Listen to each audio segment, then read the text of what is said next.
This is the STB-1, a Tier 10 Japanese tech tree medium tank. A vehicle that is basically the best of all mediums. I mean, this and the Patton are close first places in my books. The Patton in 10.3 got a turret that is literally impervious hull down. Add that into the fact the vehicle's got great DPM, fantastic accuracy on move, and even hull down capabilities, the vehicle is amazing. But the STB is also amazing. The vehicle features 11 degrees of gun depression. It has incredibly high DPM for what it is, at 3,360 if you're running rammer, and it's got premium AP, which means not only can you get away with running rammer, but running Cali, you can actually pen the upper plate of a mouse at certain angles, which is insane. 315 millimeters of AP pen. And the craziest part about the AP is that loading premium ammo only loses you 10 damage per shot. Essentially what that means is you're gonna only lose about maybe 100 damage per minute to swap from standard ammo to premium. That is insane, and it allows the STB to bully anything that has armor without actually dropping any of its effectiveness in the battlefield. The vehicle is mobile, reaching a top speed of 53, it reverses at 20, the tank's got a decent power to weight. It really just has everything going for it. Now, I'm not going to say this is the easiest tank to drive, because you do need to understand a little bit of what you're doing. It's a vehicle that, obviously, if you make misplays in, you'll get punished. But obviously, that's the case for any vehicle. So up against us, we got a Boss Chatillon, a Progetto 65, another Bat Chat. Okay, so 2 Bat Chats and a Progetto.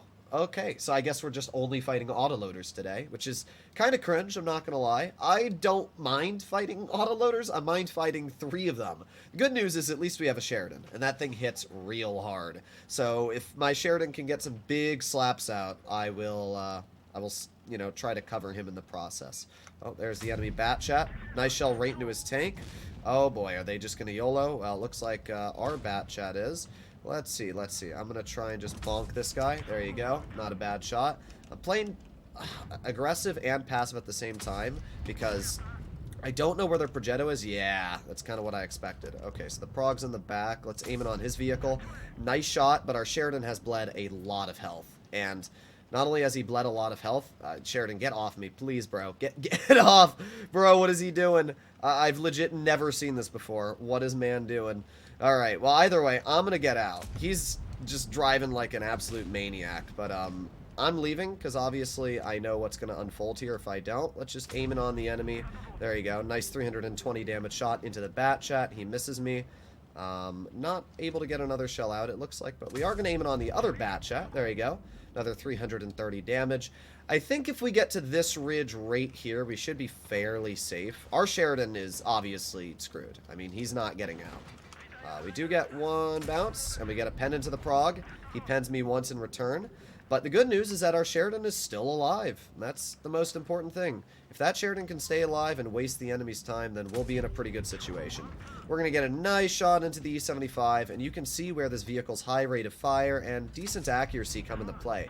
It's not the best accuracy. It's like 0.326, which is pretty mediocre, but it's good enough that, as you can see, as long as you're like within 100 or 200 meters of your opponents, you're quite easily going to hit your shots. So we're going to load some premium AP, and look at that. I mean, you don't even notice an alpha drop. It's a little insane.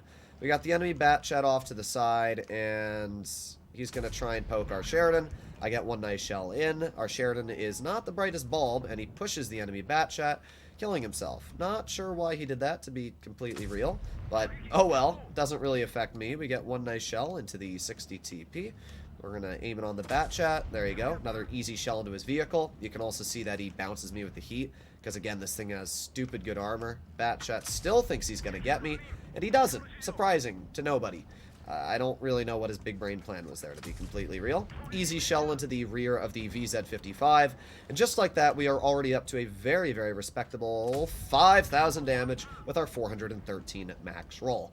This is just the best example I could really give on the STB. The vehicle's gun depression allows it to be flexible in any ridge. The mobility allows it to easily maneuver its way in and out of positions that you put it in, and, I mean, the DPM is fantastic. It's not, like, the best. You could drive an Object 140 or, you know, even a Leopard 1 and have more DPM than a Progetto. But it doesn't take away from the fact I mean, not the STB, I didn't mean Progetto there. But it doesn't take away from the fact that this vehicle is still absolutely incredible.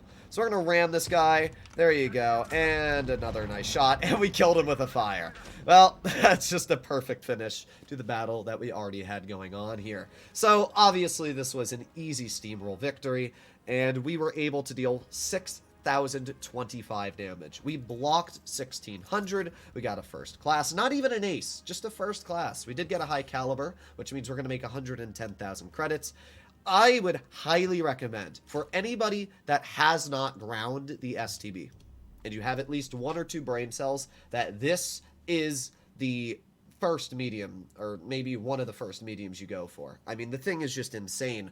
It's such a good medium, not only for experienced players, but even beginners, because of the fact it allows you to learn hull down capabilities, what you can do, what over aggressions will not work for you, what will. It's a really good learning tank. Plus, grinding up to this vehicle is very painful, so you might learn a thing or two in the Type 61 and STA before you even make it to this tier 10.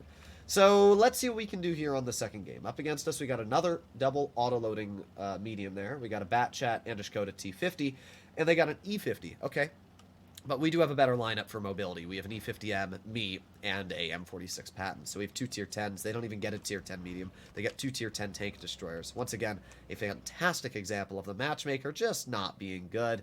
We have an E50M, which has no camo. Not instilling a lot of confidence in me, to be completely real. But hey, we got a nice shell into the enemy E50, so I really can't complain. I'm always a little cautious at a position like this because I'm not sure if there's going to be tanks rolling up behind me or things like that.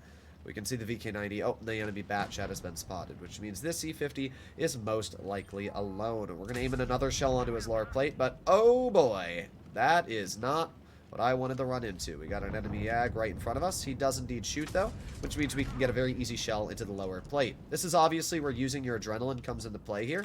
While this tank may not have as much DPM as the other mediums, using adrenaline allows you to increase your DPM to values that obviously are much, much higher. So we're able to get a nice shell in there. We get another pen. By the way, look at this premium AP pen. I mean, we can actually cut through the superstructure of the YAG at certain angles, which is kind of insane when you think about it.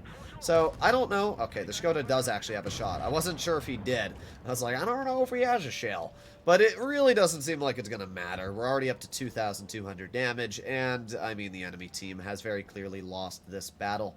We're going to get behind the VK90 and get an easy pen right into his rear for 330.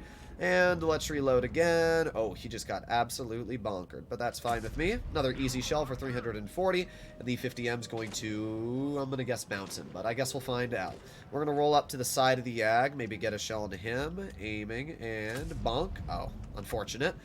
One thing that I should mention about this vehicle is that its accuracy, again, is nothing, you know, outrageous, so you will have to be a little careful with this tank when it comes to that area. Now we got, obviously, the YAG's lower plate. We're just going to load premium. Again, we don't lose alpha with our premium ammo, so it doesn't really hurt us. We're going to aim in another shell into the YAG's lower plate. There you go. This thing actually is really good on movement dispersion. So even though its base dispersion is pretty mediocre, it's good enough on move that you'll very easily hit your shots. As you can see, we're getting some good rate of fire out here. We're, again, using our adrenaline to get as much DPM as possible. We are already up to 4,300 damage. I was hoping we could get one more shell out, but it really doesn't matter.